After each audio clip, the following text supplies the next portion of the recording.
Hi guys, Ryu here with another video. In this one we're gonna talk about rendering. This is separate from the compositing video. In this one I want to actually talk to you about rendering, not just show you how to render, because that's just, you know, anyone can look it up in YouTube. But I want to show you how I think when I render and why I choose certain angles, lighting, scenarios, backgrounds, etc. for rendering. And I'm going to use a specific example for it. Now, before we start doing anything, I want you to pay attention to the version of Blender I'm using. That's quite important. Current version is 2.9, yes, but 2.9 rendering engine is garbage. Okay, there's something wrong with it, guys. Josh noticed this, I've noticed this, many people have noticed this, and it's just really bad.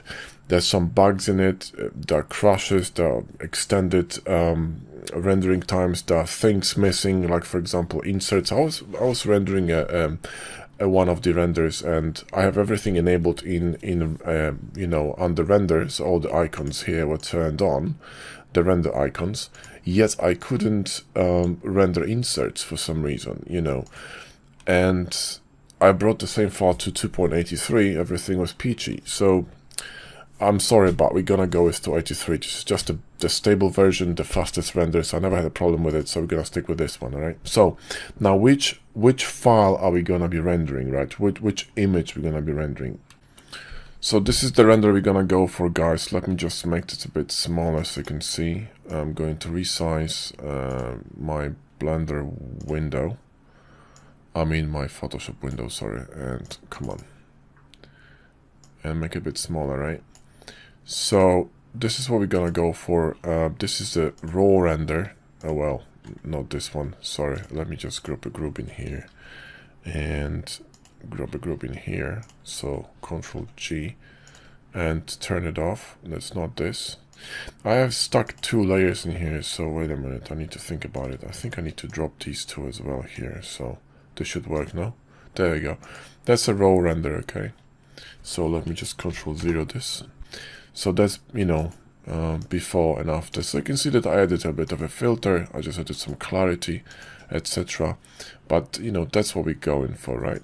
So this is what we can see here in the viewport. And if I switch to render, you're gonna be able to see this, right? It's gonna take a while, because I'm in cycles, by the way.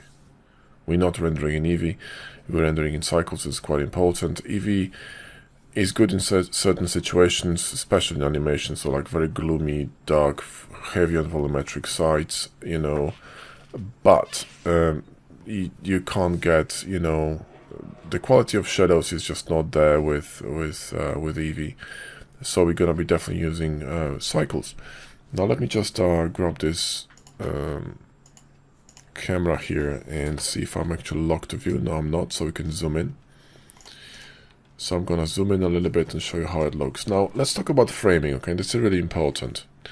Now why did I frame it this way, okay? Why, for example, this gun is being cut, because you can see it's been cut by the frame, right? Why I left, you know, this much space on the left side, not more? Why the legs are being cut? Why, you know, what's going on here? Why the background looks like it is? It's really all it's really important.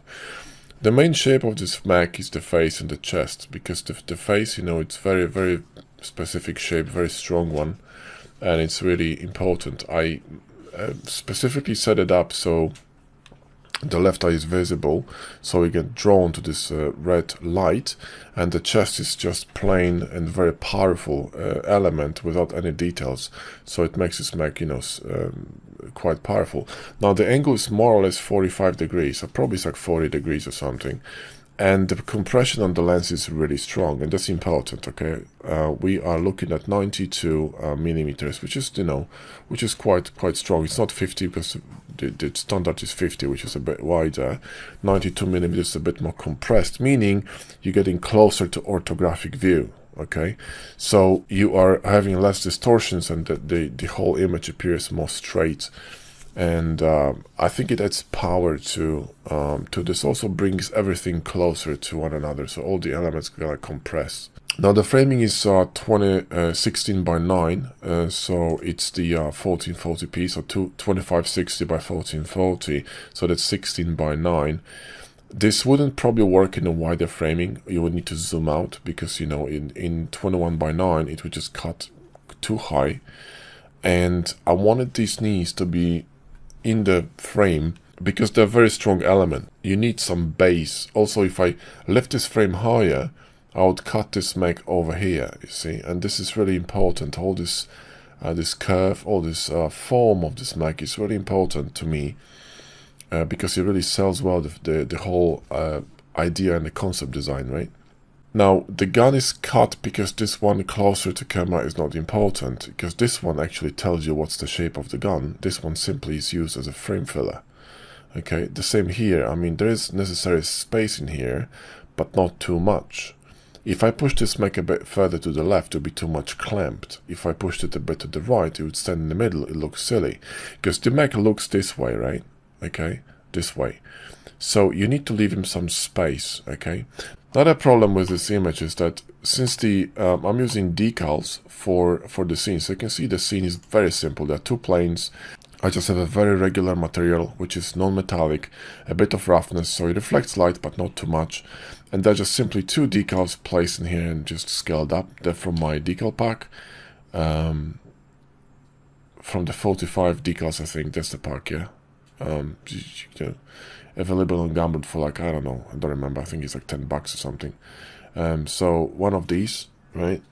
And that's it basically, you know, that's my background. It's extremely simple, right? I don't care what's on the ground. All I care about is that the ground reflects a light. So the ground color doesn't matter. But if I made this ground any darker, right? So watch this.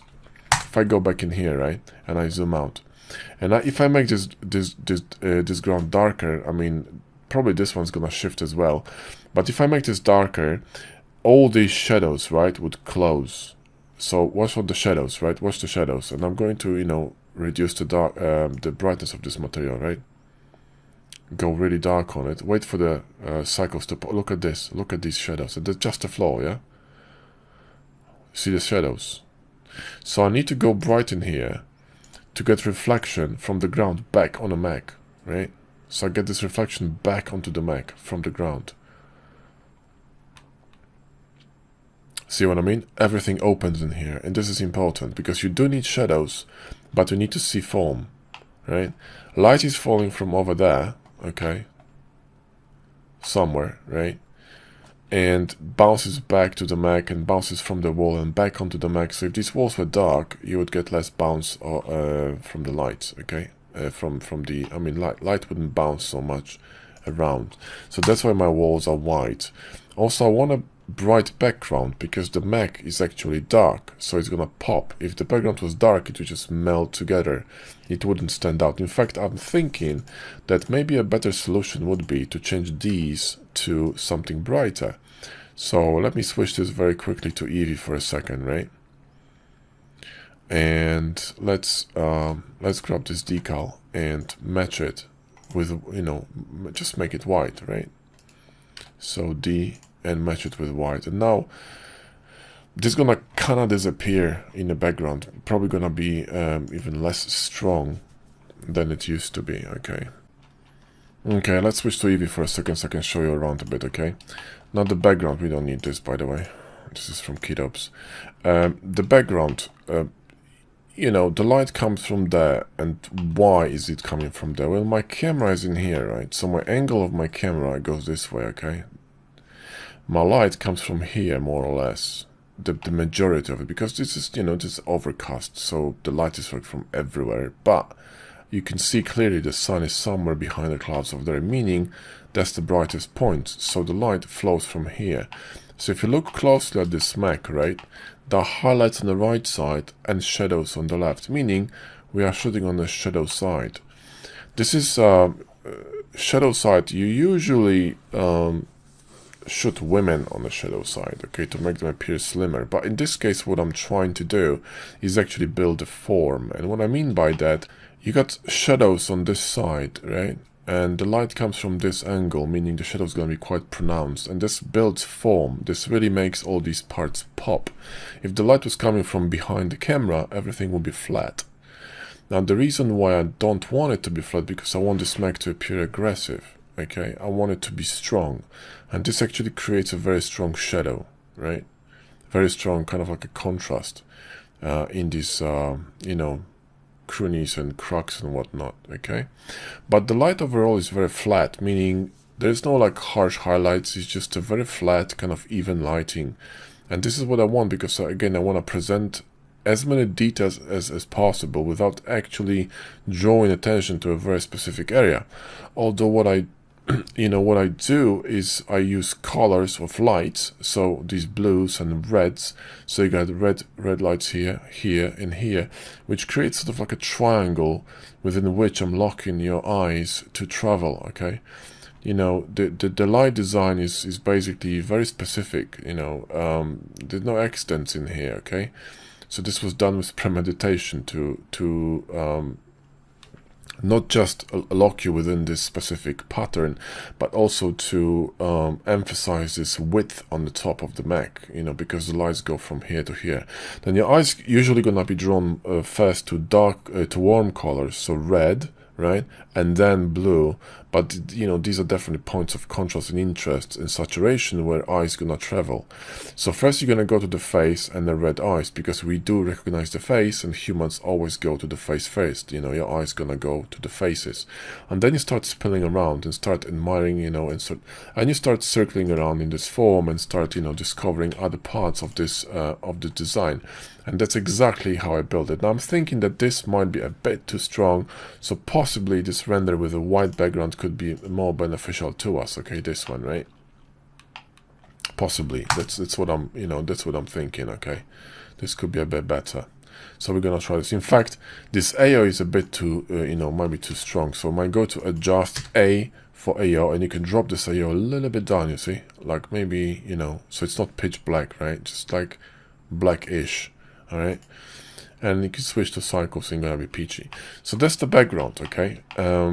Just literally nothing fancy. If my left side would be too dark, what I would do probably is to grab another plane, okay, and simply shift D this and rotate it, and put a plane somewhere here near the Mac, so the light gets reflected back onto the Mac, okay? So if I show you this now in Eevee and go really close, okay, and I grab this plane here. Where is it? Not this one, this one. Come on. This plane, right? And move it close. You will see that everything becomes brighter. Now watch if I'm gonna remove this, right? Everything becomes a bit darker. But I don't mind this, that's fine. So that's my basically philosophy of rendering. And if I wanted to show you different, for example, camera angles, we can do this. So let's, for example, hide this. Where is it? It's under render. So let's grab all these and move them to render, so we can actually hide it for the time being. And where's my camera? Camera is in render. Good. So I can show you different angles, okay? And let's turn off this background because it's bloody confusing. So let's go here to film and turn on this transparent, and we can have some fun.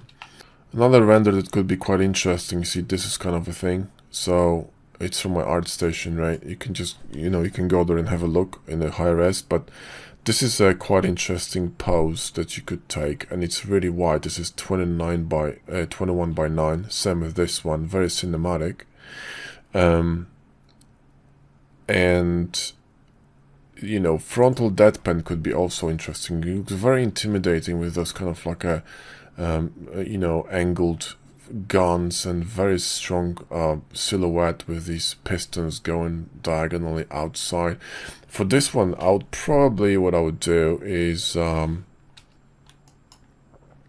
would go with something more wide. So by the way, I clicked alt click on this smart view cam, which will create a second camera,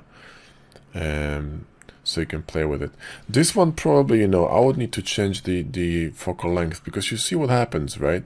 Look at this perspective at 50mm. This just looks weak. These guns look like they're kind of sagging down. You need to make it more strong. You need to bring this this focal length in. Let's go with like 200mm, and now I'm going to actually lock this to view and see what happens, right? Look at this. See how they straightened up? And what if you're gonna go higher than this? Let's say go to 300. The higher you go, the more orthographic view you're gonna get. See, and this is actually getting closer to what we have what we have in this picture. I think this is 400 millimeters. I also cut the top of the guns. You see, so framing is essential. You don't have to fit everything in one frame. So especially when you go higher in here, wider, so you go 340, you get less room to maneuver, but that's good because you can really, you know, sort of cut the top and make it even more intimidating because you're getting more personal. Yeah, all these portraits were, because this is nothing else by a portrait, right? Nothing more by a portrait. I mean, if you cut the top of the head of someone, okay, you make them appear more 3D, more into your face, more intimate, more there. And this is a very aggressive stance, and you know, this looks less aggressive than this. See what I mean? Just a, you know, simple flick of a mouse, and you're in business, right? And you need to really precisely understand how much of this top you want to cut, because you know this will be too much, probably, because this would create like a clump, sort of like a very heavy element in the corner. You want some airiness to it, some breathing space. Yeah, so this is good, you see. And put some background. This background in this picture, by the way, is so easy. It's just a plane in the front, which is black with holes in it, and behind it there's just an emission plate. Like literally that's it, okay? And that's literally what it is. Two planes, one with cuts, with box cutter, and the other one behind. However, these cuts are not accidental, okay? Like for example, let's take this image, right? Where is it? This one, or even this one. These lines, the height of these lines is not accidental. I wanted this part here under the jaw to be black, because if the line was going through the jaw, it would weaken the whole shape. I want this shape, this line here, to be visible, okay? The same in here. I wanted this space to be free of anything. That's why, for example, I removed this bit here. There was like a bit sticking out, right? Same here, you know, I didn't want anything to be, you know, to be coming out on this side, right? So this was a very precise alignment of this background to the mech. So I set the camera and then I played with the background. I simply adjusted it to the exact way I wanted it, right? So no accidents there, guys. It's not just a random background, you know. Same in here. I wanted to have a balance of these lines, more or less. So I designed these cuts specifically to my framing, okay? That's how you come up with these things, okay? That's how it's done. So anyway, you know, this is another good framing, okay? This is another good framing. So let's unlock this from view. Come on, let's unlock this from view, and let's look for, you know, another examples of framings, okay? We could move this camera, by the way, to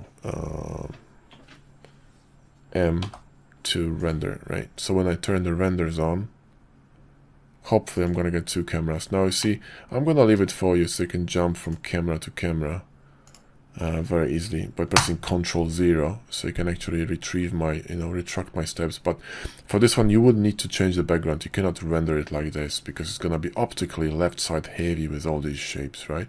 This might work if you're gonna do something like this, okay? This might work. You see what I mean? So you could use the same background and make sure that if you go in symmetrical, you really have to be symmetrical, right? No joke, yeah? Not something like this, not something like this. You really have to be, it really has to be symmetrical. That's essential, because your eye is gonna get deceived. So if I was making this render, probably what I would do is I would perfectly align this with the mech, right? By the way, that's how you do it.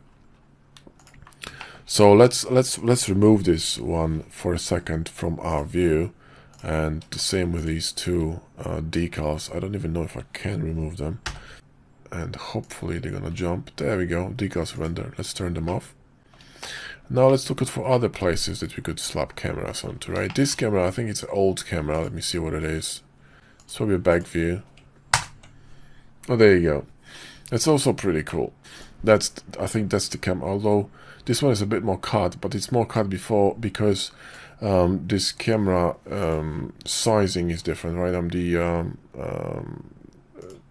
the resolution is different. So it's 2560. Now you're talking, okay? And now this is exactly the same image, right? You see? So see that the reason why I didn't post it is because this background is in the wrong place. This background should be somewhere here. This should be misaligned somewhere here because it's too much behind the Mac. And the reason for it is that the Mac is looking this way, okay? So it'd be much more beneficial for the composition if this center of this kind of swirl will be located in here, okay? So this is just simply, I was just tired and messing around with shapes. When this is a cool editing though, because it looks like a metallic, you know, kind of like a made of aluminium. But, you know, the background is messed up, so I didn't post it. I'm just have to fix it. But this is a good framing nonetheless. And in this case, I decided to leave all the guns in. And the reason for it is that because if I cut this gun here at the top, might be a bit too claustrophobic. And at the same time, I'll probably get too much of a knee underneath.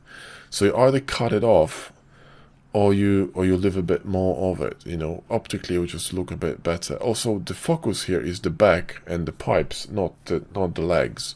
This is a secondary, you know, focal point, right? So so that's also important.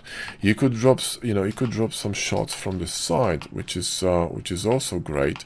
You know, something for example like this. So let's grab another camera in here with Alt click. Right, and we also need to change this to like, I don't know, 200 mil or something, right? Let's try this one. And let's go for a panoramic view. Okay, so 3440, which is 21 by 9. And let's zoom in and let's lock this camera to view and see what we can cook up in here. Now see, when you're framing shots like this, you want to make sure that you want to ask yourself a question: what is really important in this Mac? The face, right? You know, these eyes, because that's what we, you know, if you do something like this, it just doesn't make any bloody sense, right? You need to see this face. Now the trouble is that this face is really almost, you know, aligned with this gun over there. So you could do something like that, but then you're losing the perspective on the other gun, on the Canon, right? So you could do something like this, but then you're introducing like a massive amount of you know, visual heaviness in here without any breaks in between. So you probably want to go for something like this. You know, this could work. Let me just retry this here. Something like this, maybe. You know, I think this is a bit too much to the side. Maybe 200 mil is too much. Maybe it's too much compression. Maybe we're gonna go for like 100. Okay, let's try with 100. Maybe it's gonna be better. When you change the compression, right, the focal length, the perspective will shift a bit. Okay, because the lens is wider. Okay, so the compression is gonna ease off, and you can see actually a wider spectrum of view. So, you know, don't be afraid of playing with it. For example, if I change this to 35, you will see what happened, right? So let's go to 35 and look at this break between the guns. You know, it's massive, right? And the gun over there appears much further away. And now it appears like a horn, like something sticking from this Mac. So focal length is not very important. It's terribly important, yeah? Really important. I still think this is just a bit too, you know, unless we're gonna lift it a bit. So click on the face and lift it a bit, you know, do something like this, maybe, I don't know. But I kind of like this 200 mil view, you know. It's pretty cool. Yeah, something like this. See, now this actually looks like a bloody gun because the perspective brings it closer to the camera, more in your face, right? Now this could be interesting, you know, kind of framing like this, maybe, you know, maybe this would work. You do want to leave some space in here because you want to show the back. You want to get close, but not too close here. Now, not the ideal situation because now the face is in the middle of this, or even past the middle of this frame. But this is not terrible. There is some space for the text in here. This is not too bad. You can see still some stuff on the top. There's a gap in here, so it's a bit of a room, you know, room to breathe. There's a gap between the guns. It's not huge, but it's there, so it's gonna be registerable. And you know, this looks decent. Yeah, this looks decent. So we could kind of stand behind this one, right? So we could leave it there. You could do shots from the top, you know. You need to look around your mesh and, you know, see what kind of shots would be cool. You know, something like this would be cool, kind of like a walking mech. This is a difficult shot to frame because, you know, face gonna be in a way with a leg, right? They're gonna overlap. So you need to think what kind of framing would work in here, right? How would we frame this? Maybe like this to show the pistons behind as well. Leave a gap in here, this tiny gap between the head and the piston. You know, or we could play with another camera and field of view. So let's go back to 25 by 60, which is 16 by 9. Let's you know, lock this camera to view and see what we can cook up in here. We could go really close on this one, you know. We could do something like this, right? We could rotate this mech a little bit more to this side and go for something like this, you know. This would also probably work. Like one of these shots, I think I have it here somewhere from the top. I don't know if I grabbed one or not. Yes, this one, you see. So see this this bevel, this chamfer creates like a break between this brightness of the top of this piston and the top of the head. So there's a visual break between these two elements. If I move my camera a little bit to the right, they will overlap and just kind of merge together in one big blob of brightness. Okay, so these bits are really important. These are the details you want to pay attention to. Okay. So composition, you know, it's a surgical work. All right, you need to understand how your material is gonna behave. You want to run some test renders, you know. All these things are really important. I'll probably move this mech a little bit further in because I can cut this gun here, that's okay, but I want this gun to be visible. Also, I'm kind of not happy about this gun, you know, kind of overlapping with the knees, so probably something like this would be better, right? But then I'm gonna overlap my head with that shape, so I'm not too crazy about that. I prefer to, you know, for the head, which is the main element, to be separated, and you know, I can live with this gun thing. So you could change compression or change the focal length, and this would shift for sure, right? So you could play with this one. This probably would be another good, you know, good render. You would need some decent floor in here because you see there's a lot of space in here, right? This is why I have the kind of busy floor to fill out this space in here. Otherwise, it would be just too boring. So that's why I have this pattern on the floor. So it's kind of like, you know, filling the gaps because this gap is massive, yeah. But you gotta be there because of the angle. It's a 45-degree angle from the top, so you have no choice. And then you of course need to manipulate with light. You have to remember to adjust your light to your scene. That's really important. You cannot just, you know, forget about it. It is not to say that you cannot leave the light where you are, because when you shoot with a camera as a photographer, you sometimes leave the light in one position, a model in one position, and you rotate around them. Right, you move around to find a good light, but you need to be aware of it. And when you change camera angle, you need to make sure that this camera angle works with your lighting. Okay, so let's say I decided on this camera angle, right? Let's say I'm happy with it. Okay, and then I'm going to uncheck this camera from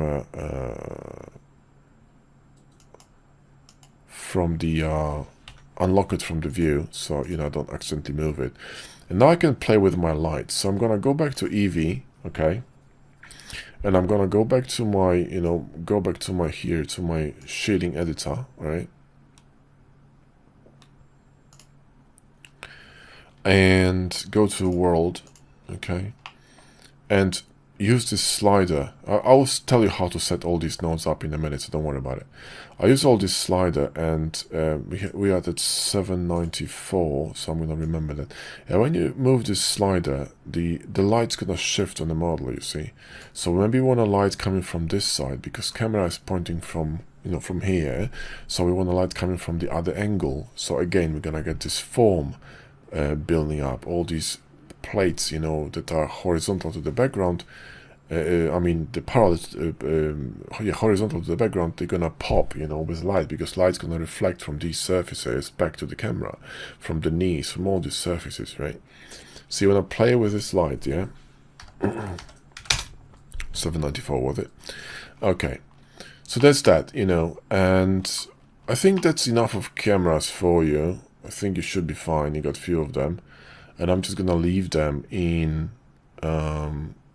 I'm just gonna drop them into the render, so you're not gonna get confused. I'm going to put them in render, and this one as well. Okay. So let's turn our decal renders and our plane, and not this one, that's a different one. That's a different one too. That's the one. And we could try to render this, you know. We could try to render this image. So how would I set my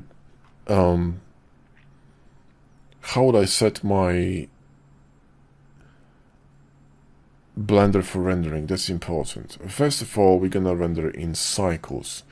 I'm gonna be using compositor. Let me switch to cycles very quickly, okay? So you can see that I have a compositor nodes in here. Now when you start your compositor, you're gonna probably see something like this in a best case scenario, okay? And this is gonna be turned off. So you need to turn this on, use nodes, and then you need to drop two nodes in here. So it's a filter called noise, so denoise, and filter called glare for bloom, and switch this from streaks to fog glow.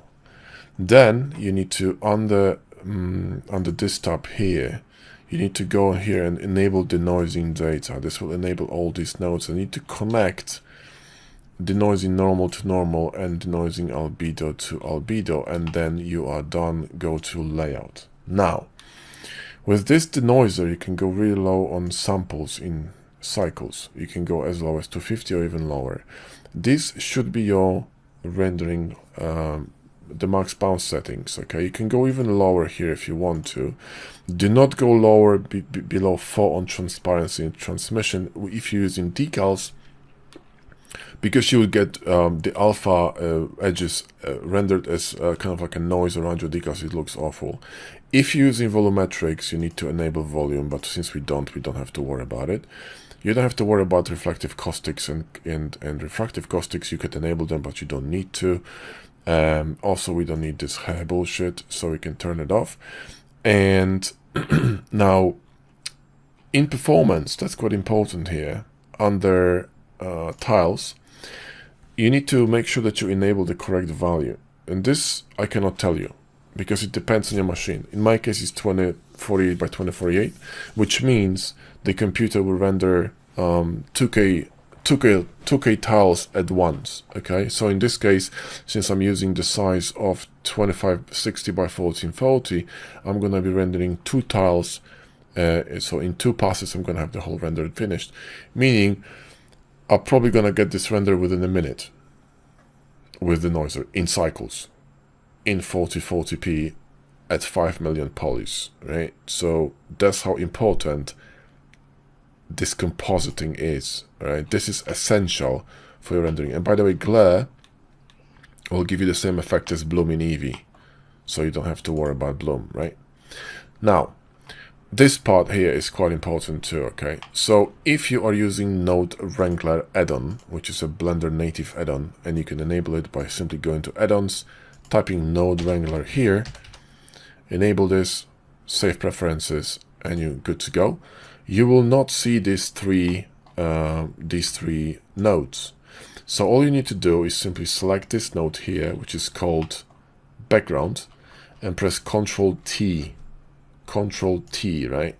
And you're gonna get these nodes hooked up in here. And all you need to do with these nodes, right, is click on this little icon here and load your HDRI files. And if you're gonna get the message like this, you can always simply remove it and open HDRI file. So go to your HDRI folder and load a file.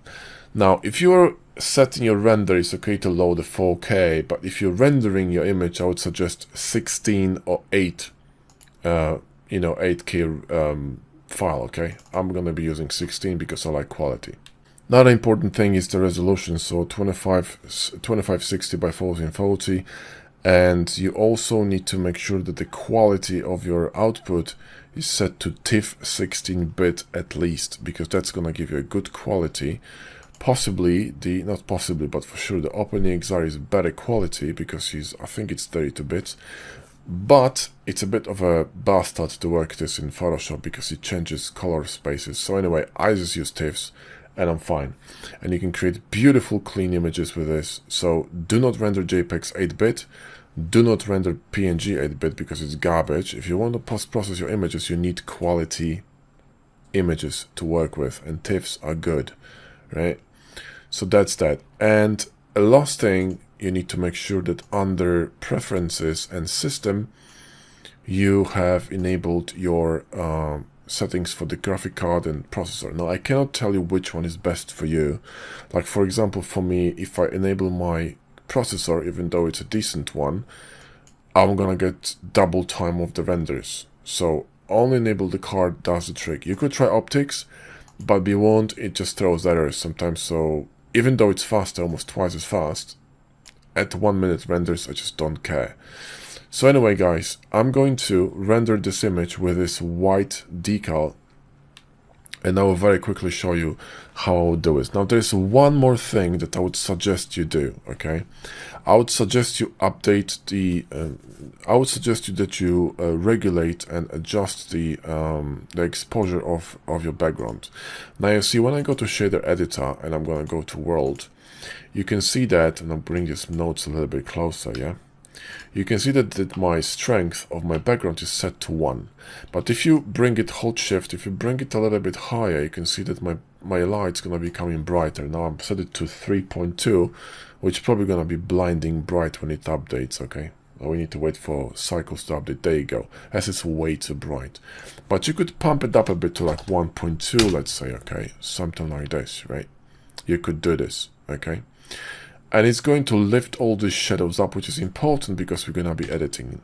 So you could do it here. Now, what I'm going to do is I'm going to use an add-on called Photographer, okay? Let me just collapse this. I'm going to use an add-on called Photographer. And I'm going to decrease the exposure here. Increase the exposure value by sliding it to the left. And you see that my image is becoming brighter and brighter, right? So you want to pump it up a little bit until this shadow is going to open. Don't worry about the whole image becoming brighter because we're going to be adding stuff, you know, like filters and whatnot. So it can be a little bit brighter. Maybe this one's a bit too bright, maybe. That's a bit too crazy. Something like this would do. And now I'm going to render it, okay? So we all set and we are good to render. So let's bake it. So I'm going to switch it off back to scene. Save my settings because it's important. You don't want to lose this just in case something goes wrong. And let me just save it. I'm not gonna be using PowerSave. There's no need. I created a separate file for it, so I'm good to go. And I'm gonna click render. And let me just resize this window here. Now, how this works, guys, the compositor, right?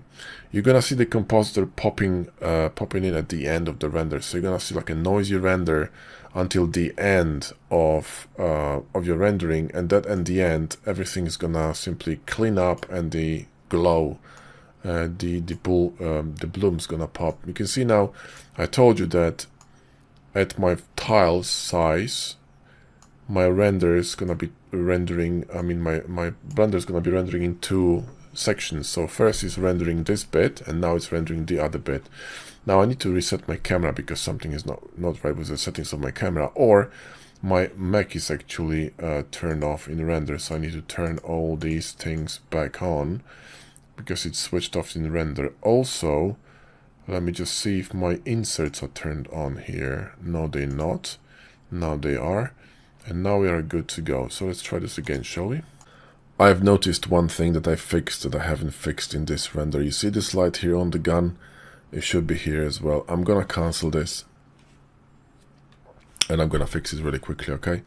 So I'm going to make sure this camera is not locked to view, because this is something that I would hate to move. Come on. There we go. It's not. I'm going to quickly grab this part, right? Not this one, and go to this side and grab this bit and go to materials, emission, assign, and now we can render it again. You don't have to do anything with your viewport because camera is already set, so you can just click render. Doesn't matter where your viewport is located as long as the camera is set to a specific location. It's gonna look a little bit better. It's gonna bring some accent back to this gun on the top. You'll see it's a tiny bit, but it's important. And all these tiny bits, guys, that's how you differentiate, a good render from a great render. The details, devil is hidden in details. So let's wait a few seconds when this second part pops in, and I'll show you how big of a difference this red light's gonna do, because it's gonna pull the attention back onto the other gun on the other side, making you dance, in a wider sort of span between different kinds of lightings on this mech. Okay, guys, we're back, and let's talk about it. Let's see what's going on here. We could use a bit more bloom in here on this one. This is a little bit strong. It is a bit strong. I'm not gonna lie. This is a bit strong. What I might do is, although I do like the whiteness of this background, I think it looks a bit cleaner. It looks a bit cleaner than this one. But this might be better without the light. This might be better with other lights. This is a bit strong. I have an idea. Here's what we're gonna do. We're gonna save this one, right? So let's save this render course 1. And then what we're gonna do, you're gonna call me crazy, but that's what I'm gonna do. We're going to render the same thing, right? Let's go to, yeah, this is Eevee, that's perfect. Let's grab this one and remove this emission, so assign.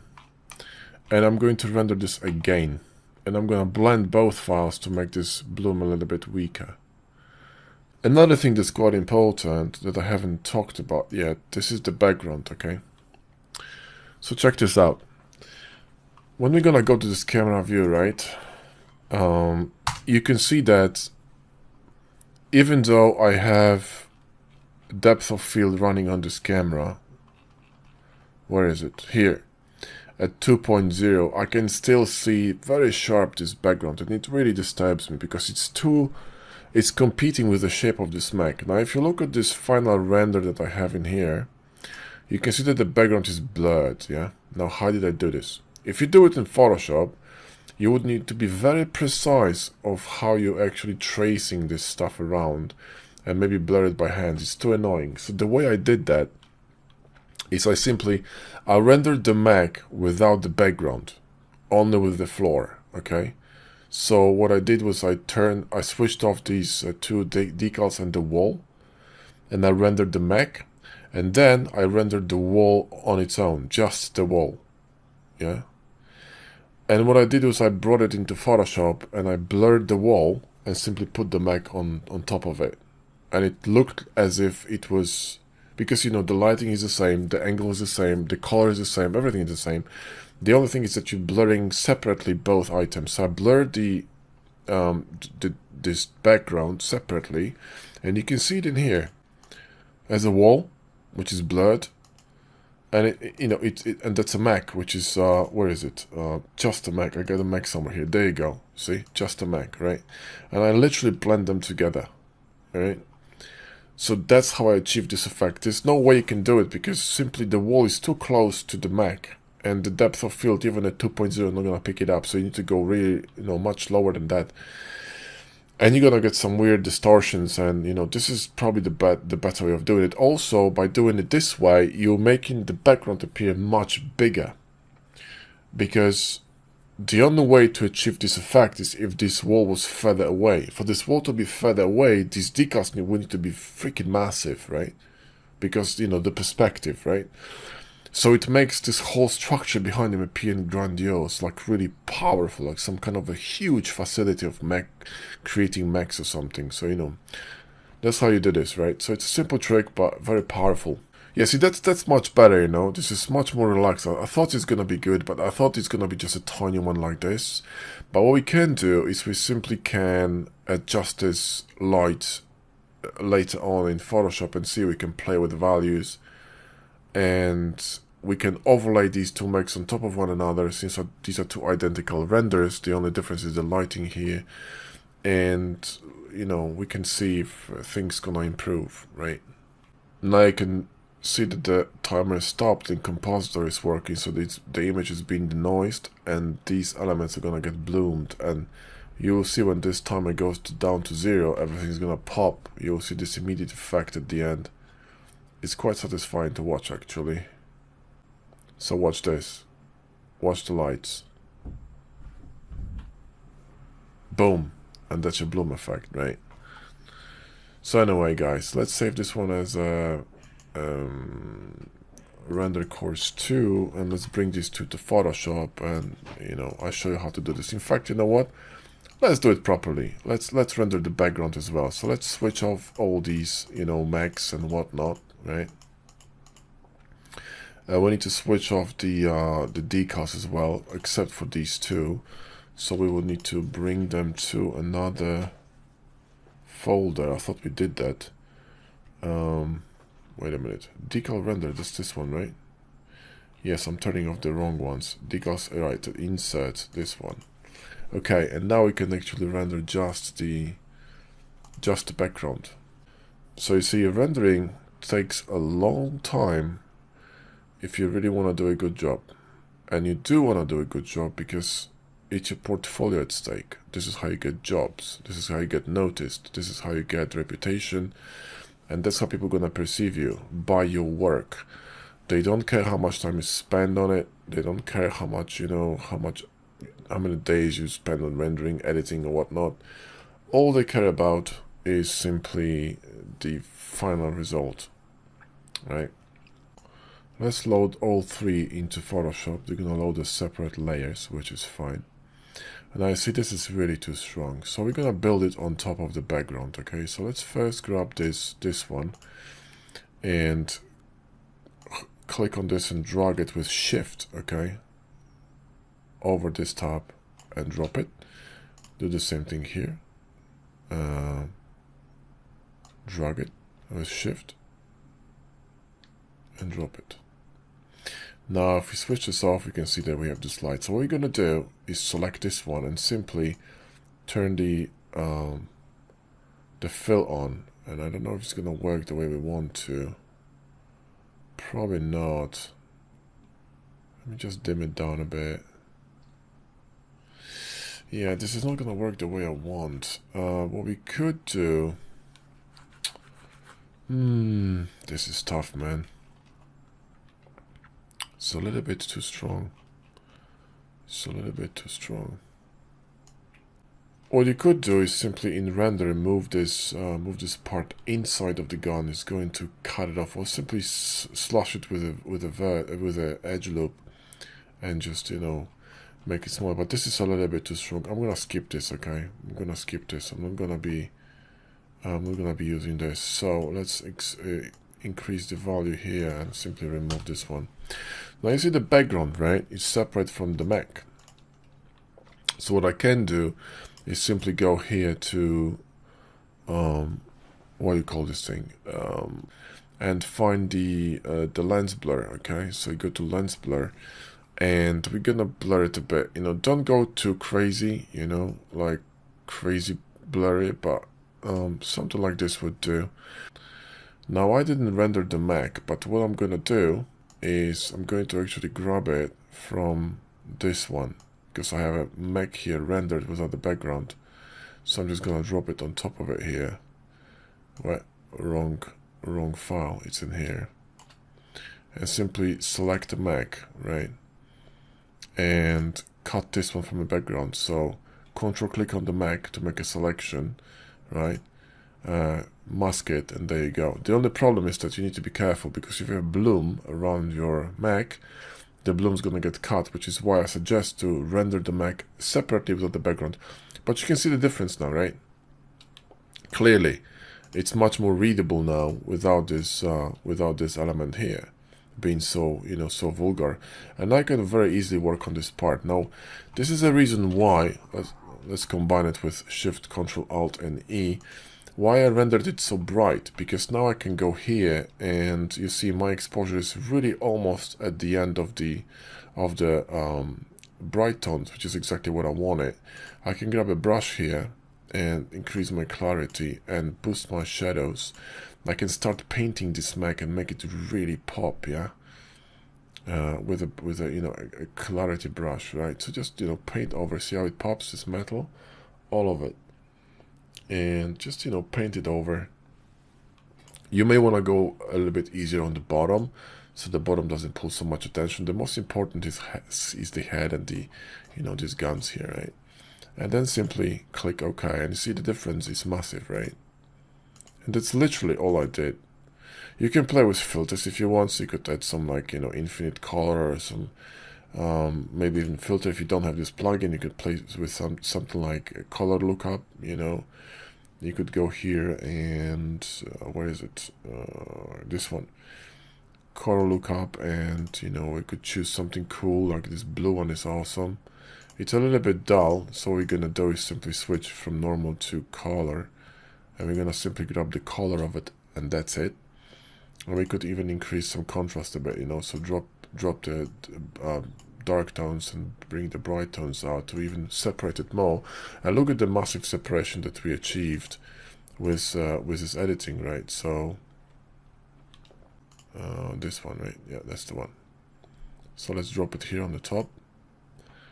And yeah, this is what happens when you don't hold Shift, you see. So you need to hold Shift to make them align, okay?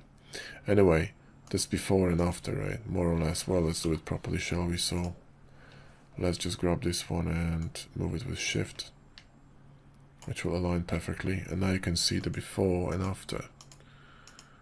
Yeah, see, this light is too strong. It pulls way too much attention. I think this is better, because we want attention to end on the face, kind of. But you see, that's all the trick to editing, guys. This is really, you know, not a rocket science. Now, there are a few things that I would point out, okay? First of all, this one is too bright. So what you could do in this situation to make, you know, make this background a bit brighter, a bit darker, what you could do is click on this mech to select this form, Shift Control I to invert the selection, and paint over this curves layer, okay? What it will achieve with a black brush, you're gonna conceal this effect. You can tap in places where you think this effect shouldn't go through. So somewhere on, you know, on the corners, or like here.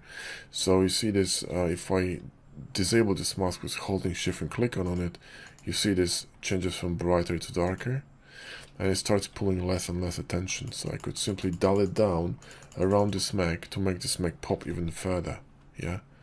So now the background is back to normal except for this area, which is fine, but the mech is, you know, it's much brighter. See what I mean? So it just pulls less attention. In addition to all this, you could drop a vignette. We could do it with Camera Raw. So you could go to Camera Raw and simply go to Effects and drop a tiny vignette on it, which will close the image even more. See what I mean? Just a tiny movement of a mouse, so look at the difference, right? And you could remove it from areas that you don't want it. So let's clear it out. Let's create a new layer here, and then let's enable this layer, and let me see this, right, and put a mask on it, and then simply grab this brush and, you know, lower the flow, and simply remove this, remove this effect. Come on, drop a mask here. In fact, black mask, so I'll click on the mask.